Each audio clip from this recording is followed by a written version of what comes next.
is the Hot Zone.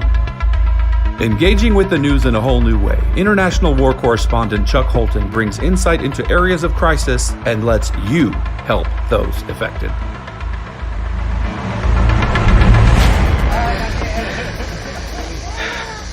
I'm walking up this trail to the only place near Bajo Chiquito that has cell phone service. And if this is anything like the trail that they've got to walk out in the jungle, I don't know how they do it. Imagine doing this for 8 days. Look at this.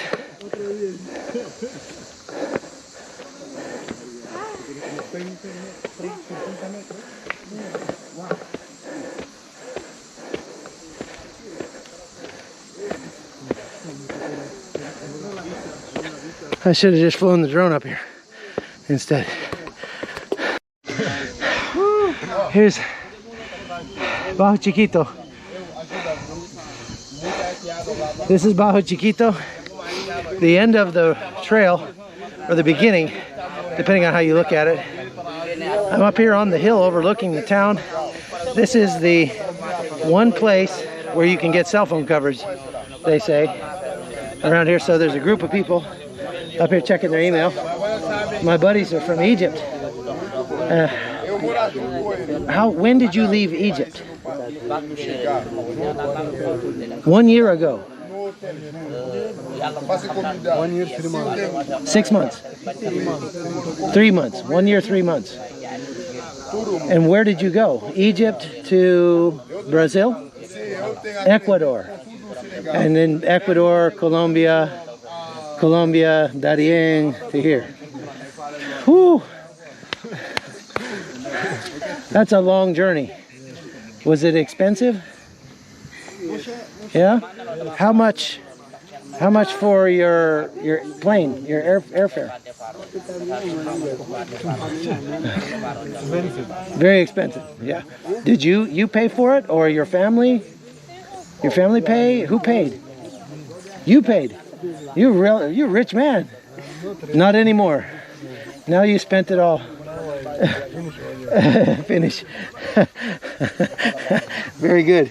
Oh, okay. Well, congratulations. You made it to Bajo Chiquito. You can just stay here.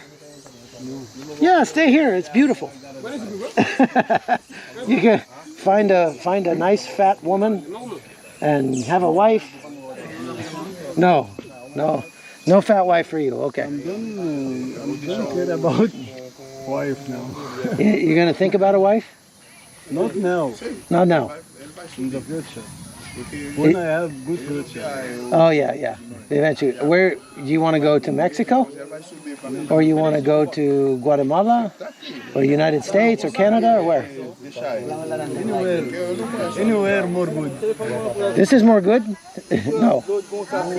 No, yeah, that's true. No work. But you're a handsome man? You're handsome? Me? Yeah, you're handsome. Yeah, you work with the ladies. I'm not handsome. Oh yes, very handsome. But we have For the ladies in America, you're very handsome. so I will Yeah. go to America. You not so handsome. No, I can't. No, I'm kidding. You handsome too.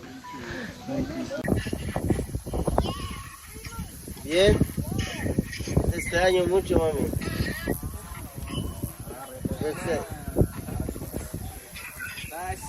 ¿Ah? ¿Está bien? ¿Tu mochila para el colegio? I'm on a hilltop overlooking Bajo Chiquito. This is the one place in the village where you can get cell service. So everybody comes up here to check their email and talk on the phone and do whatever communications they need to do. And I tell you, after that hike coming up here, you got to really want to talk to people to come up here and do that hike. It's pretty bad. So I've done 3 trips now in regards to what's happening at our border. Last year in Arizona, I got to see some success down there. Went to the Rio Grande Valley in early April, and clearly just an invasion happening in our country. And after Rio Grande, I wanted to see where this is coming from. And it's clear much of it is coming right through the Darien Gap and then all the way up Central America through Mexico. It's obvious what's happening, but the misery that's been unleashed as a result of the actions on January 20th, when our borders were opened by President Biden, it is incredible to see, and it's awful to see people with just human misery coming through the Darien Gap, which we're standing in right now. Perfect. What would your message to the American people be? What would you want them to understand about what you've seen here today? Well, the reason I went both to the Rio Grande and now down to Panama is I wanted to see it for myself, to see if it was as bad as what was being represented. When I went to the Rio Grande, it was clearly worse. I mean, you see the human misery. You see people dying on this proverbial trail of tears. And it's happening down here also in the Darien Gap. This is an incredibly arduous journey that people are going through the jungle in order to get here. And, I mean, we see it right here. People's feet torn up. We just saw a woman being carted around in a wheelbarrow. It is awful what is going on, and there's no reason for it. It can be stopped if the Biden administration would just say, okay, we're going to reverse what we did back on January 20th. We're going to secure the border once again, because that's what's unleashed this. And it's overwhelmed this community of Bajo Chiquito that we're in right now. They have a population of almost 500 people. They've had over 1,000 migrants at a time that have been going through here. And it's completely disrupted this community. And there's no reason for it. It happened because of what happened on January 20th when this invasion was unleashed on America. And it's having an effect all the way down the pipeline into Central America here.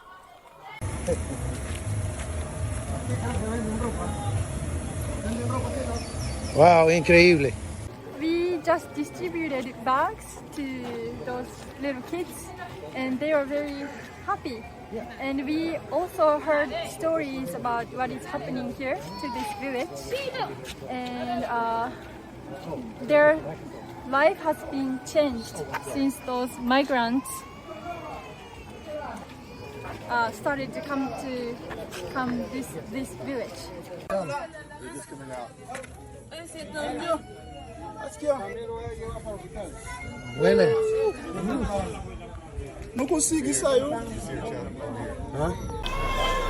So tell me what the needs are here that you've seen today. Tell me about what you've seen. The needs are, you can't say it in one sentence. It's unbelievable, actually. I'm in shock. I live in Panama and I had no idea, like most people in Panama, that this was even going on. Everyone's coming out injured out of the jungle. Everyone is limping. Their feet are an absolute bloody mess. They have no money, they have no food, they have no hope. I've never seen so many blank and desperate stares. I mean, you just look into their eyes and it's just hopeless. And they're only just beginning their journey north, really. I mean, this is just the first step. And it's incredible to think that what well within them is this energy going to come from to propel them all the way to the border of the United States. The needs are unbelievable. In talking to these people, have they told you that whether or not they would do it again or anything like that? I haven't spoken to enough yet to see, but what the Guardia here are telling me is that half say they would never have done it if they had known. And so many are dying. I just was the guy here, one of the police officers was showing me the dead bodies on his phone, and it's unreal. Like, yeah, unreal. All right, good. The Hot Zone is produced by Amy Holton and Livefire Media. Copyright 2021.